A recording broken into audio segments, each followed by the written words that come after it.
तुम्हारो मंत्र विभीषण माना, लंकेश्वर भय सब जग जाना। सनातन धर्म ज्ञान गंगा चैनल में आप सभी का स्वागत है। मेरे प्यारे राम भक्तों, मेरे प्यारे कृष्ण भक्तों, आप सभी को जय श्री राम जी की और जय श्री हनुमान जी की। मेरे प्यारे राम भक्तों, हम हर मंगलवार और शनिवार को श्री हनुमान चालीसा से कुछ चौपाइयाँ हिंदी सरल आध्यात्मिक रूप में सुनने और समझने का प्रयास करते हैं। आज की हमारी श्री हनुमान चालीसा से चौपाई नंबर 16 और 17 है, जिसमें गोस्वामी तुलसीदास जी हनुमान जी की महिमा में लिखते हैं, तुम उपकार सुग्रीव ही कीना, राम मिलाए राजपद दीना, तुमरो मंत्र विभीषण माना, लंकेश्वर भय सब जग जाना।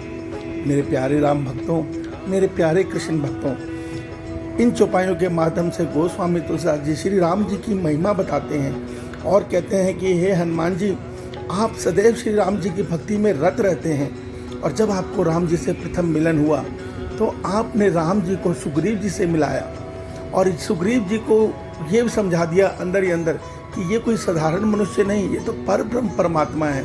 देखिए, सुग्रीव जी को शुरू में संशय था। जब राम जी ने कहा कि मैं आपको राज्य दिलवाऊंगा, तो सुग्रीव ने सोचा कि जिस बालक को आज संसार में कोई नहीं हरा पाया, उसको ये साधारण बालक, सुंदर से बालक, ये क्या उनसे लड़ेंगे, क्या उनको हराएंगे। उनके मन में संशय था, क्योंकि राम जी, हनुमान जी तो शंकर जी के अवतार हैं।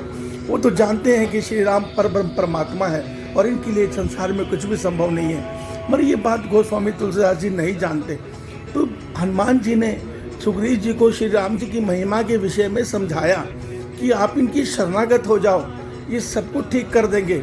और बदले में क्या हुआ, जब सुग्रीव जी ने राम जी पे विश्वास किया तो राम जी ने ना सिर्फ बाली को मारा, बल्कि जो वहाँ का राज्य था किष्किंधा का, वो सुग्रीव को सौंप दिया कि अब आप इस राज्य को धर्म पूर्वक चलाइए।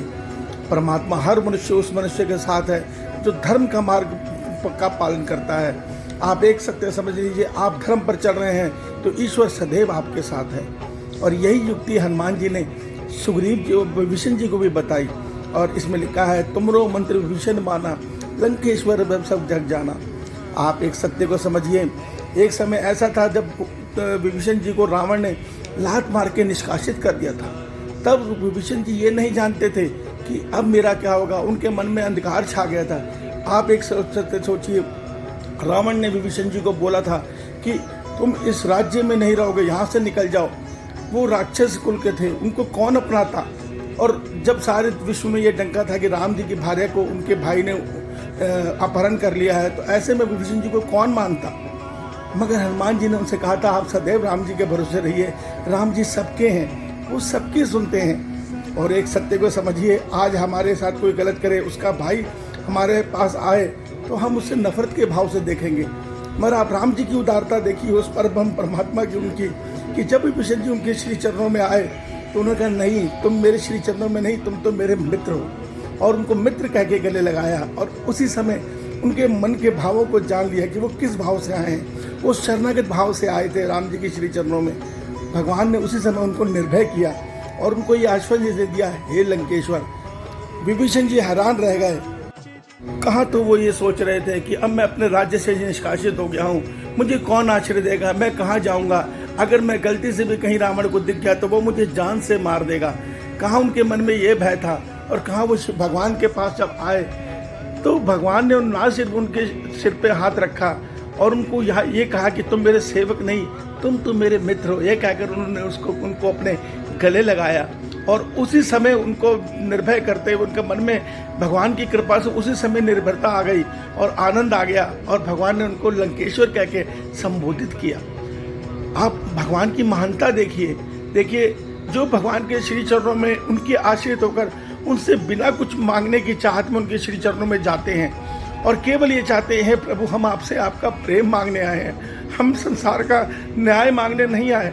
हमने अपने कर्मों के कारण अब तक बहुत दुख भोगे हैं, हम जन्म मरण चक्र में अब तक भटक रहे हैं। अब हम आपके श्री चरणों में आए हैं। हम ये चाहते हैं प्रभु, हम आपकी माया को नहीं जीत पा रहे, हम आपकी माया से हार रहे हैं। ये विषय भोग हमारे मन से नहीं निकल पा रहे, ये विषय भोग हमें अपने में फंसाए हुए हैं, जिसके कारण हम आपकी भक्ति भी करते हैं तो आपसे आपको मांगने के बजाय ये संसार मांग बैठते हैं।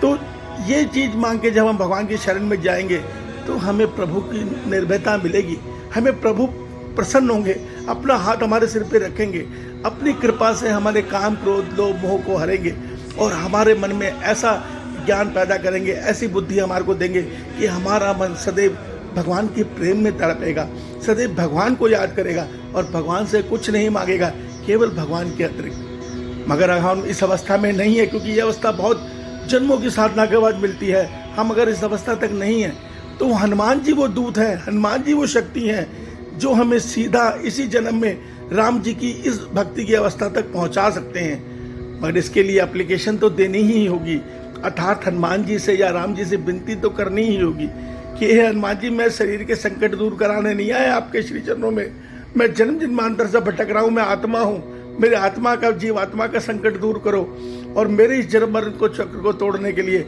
मेरे मन से विषय विकारों को दूर करो और मुझे मेरी भक्ति मेरा प्रेम भगवान के श्री चरणों में निस्वार्थ रूप से लगा दो, मुझे भी कर्मयोगी बना दो हनुमान जी, मैं भी आपकी तरह संसार की सेवा करूं और मन से अपने राम का गुणगान करूं और सभी को बताऊं श्री राम जय जय राम, श्री राम जय जय राम।